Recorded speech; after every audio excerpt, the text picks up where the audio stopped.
Hello, everyone. Welcome once again to Tom's Corner, where you can hear the truth, the whole truth, nothing but the truth. So help me God. Topic lesson today. Going to be very interesting. I hope you have your Bible with you, and I hope you're willing to study. Topic: is the Mount of Olives splitting in half? All right, let's go into it. Go back in the Old Testament, near the end of the book. I think it is right before Malachi. Zechariah 14:1. Behold, the day of the Lord cometh, and thy spoil shall be divided in the midst of thee. Number 2. For I will gather all nations against Jerusalem, listen to this, to battle. In other words, it said that God would gather all the nations. Why would God do this? Because they still have not recognized who He is. Okay, read it again. Comprehend what's going on here. For I will gather all the nations against Jerusalem to battle, and the city, now listen to this part, and the city shall be taken. We're talking about Jerusalem, and the houses raffled. In other words, I believe the word raffled means they'll come in and literally destroy everything in the homes, and the women ravished. And half of the city shall go forth into captivity. Listen to this. They're going to take them prisoner. Well, have we ever saw something similar in the last few years? Sure we did. The enemy came across, raffled, killed babies, women, everything, took people captive, didn't they? Not in order that it will come, but there will be a time coming very shortly that this will be brought out and proven, that you'll see a lot more happening to Jerusalem. Okay? Now, listen. And shall go forth into captivity, and the residue of the people shall not be cut off from the city. In other words, a lot of the people will not be cut off. There's somehow, in other words, the battle stops. And most of the people in that city, they will be still there. Now, number 3, then shall the Lord go forth. This is what we're waiting for. Then shall the Lord go forth and fight against those nations. You got to understand, God allowed these people, which are basically Muslims, Arabs, and so forth, are the ones that really want to take Israel out. Now, they may tell you how that, yes, we will admit their existence. We're talking about Israel. And they'll shuggy them and all that. They hate them. Okay, remember this. They hate them. They will always hate Israel. Because when you worship false gods, you cannot stand people that literally know who the true God is. And this is what's going to be happening and is happening now. Then now they're over there's a little peace treaty going on and everything. We're going to funnel our money into building the Gaza Strip back up, make it something great, so forth and so on. Remember this. When you see these things starting to happen, we're on the verge of God coming back. He will not tolerate all this. It's always like this, a calm before the storm, okay? And that's what we're going into now, the calm before the storm. And I won't say any more about that. Then shall the Lord go forth and fight against those nations. In other words, these people were more than ready to bring a war against Israel, which they will do again when the whole thing that is compassionate and so forth and so on. And there's a vendetta that they have for that, like I said, because Israel actually will be worshiping the true and living God. And also because the Bible tells you that Israel is married to the Lord. That's his wife, his bride. All right, let's go on. And when he fought in the day of then shall the Lord go forth and fight against those nations, as when he fought in the day of battle. The times past where he fought for the. But a lot of times when the Lord fights against the enemy of Israel, it's not for anything that the Israelites do, but it's for God's namesake. Remember that. God's namesake. Okay, number 4. And his feet shall stand in that day upon the Mount of Olives, which is before Jerusalem on the east, and the Mount of Olives shall clave in the midst thereof toward the east and toward the west. And there shall be a very great valley. In other words, there's going to be a fracturing. There's going to be a separation on the Mount of Olives.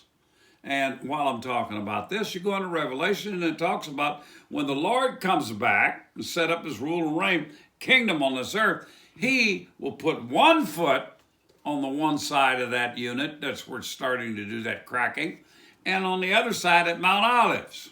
Did you know that? This is what this is talking about now. Back in the Old Testament. Which in Revelation, go to that and find out where it's in there. I'm not going to do all your homework for you. Find out what I'm saying, if it's the truth or not. Now listen to this. And there shall be a very great valley, and half of the mountains shall remove toward the north, and half down towards the south. And number 5. And ye shall flee to the valley of the mountains, for the valley shall reach unto, if I can get this pronounced, these names is hard to pronounce. Azalei, ye shall flee, like as ye from before the earthquake in the days of Uzziah. I did get that right, I think. King of Judah. And the Lord my God shall come, and all the saints, what does it say? With thee. 5, you need to study that. You need to study that. Really look at it good. Because it tells you, and the Lord shall come, and all the saints with thee. Well, what's he talking about? Look. The end of all this, when God shall set his rule and reign up in Jerusalem. Okay? We're talking about basically now, people. Now. Okay? And in 6 and 7 it shall come to pass in that day that the light shall not be clear nor dark. I'm going to say something about that in a minute. But it shall be one day which shall be known to the Lord, only he's known it, not day nor night, but it shall come to pass that at evening time it shall be light. Now, let me ask you a question here. I'm going to hypothetical.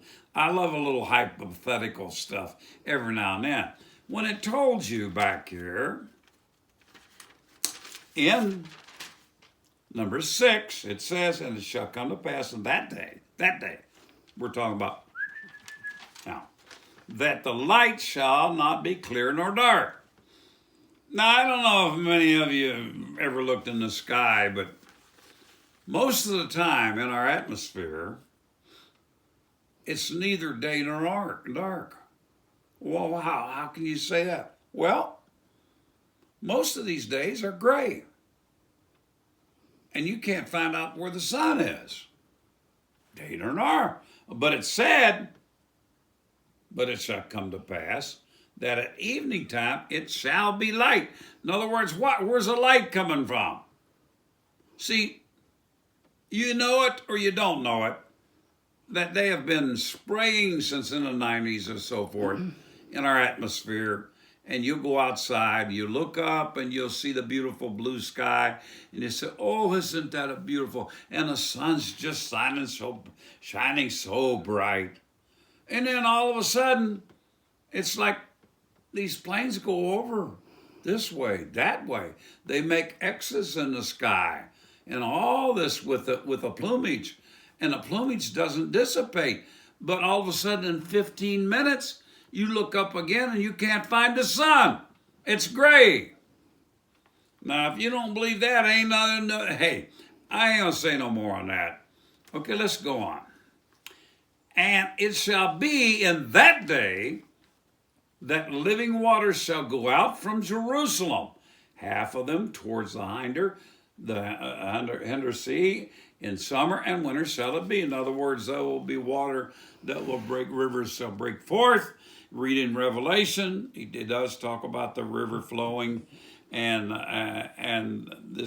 so you got to go in Revelation and we're coming now from the Old Testament over in Revelation.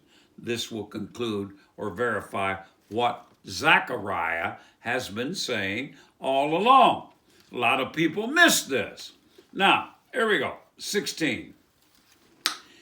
And it shall come to pass that everyone that is left, notice it says, that is left of all the nations. Well, why does it say left? Because the wars, as we're speaking about, will devastate the world, devastate. Lives will be lost. Lots of lives will be lost, which came against Jerusalem. Again, I'm going to read it again. It shall come to pass that everyone that is left of all the nations, which came against Jerusalem. In other words, God is going to be destroying the so-called Muslims and their false gods and wipe a lot of them out. Okay? And then it says here, those which are left of all the nations, which came against Jerusalem, now get this, shall even go up from year to year, to worship the king. Well, who's the king? Right now I'm going to read right on, the Lord of hosts. That's the king, the Lord of hosts, Jesus. And to keep the feast of the tabernacles. Now that I've read that to you, if you want to know what's going to happen to those nations that refuse to come before the King of Glory, what's going to happen to them, there will be plagues come upon their nation. Also, the rain will be withheld. In other words, they'll become as a powdered desert. Read it for yourself. Go back in Zechariah, read it. It's talking to you right here. It's talking about today in the Mount of Olives, foot on one side, foot on the other, when he comes back to set up his reign. God bless. I will see you the next trip.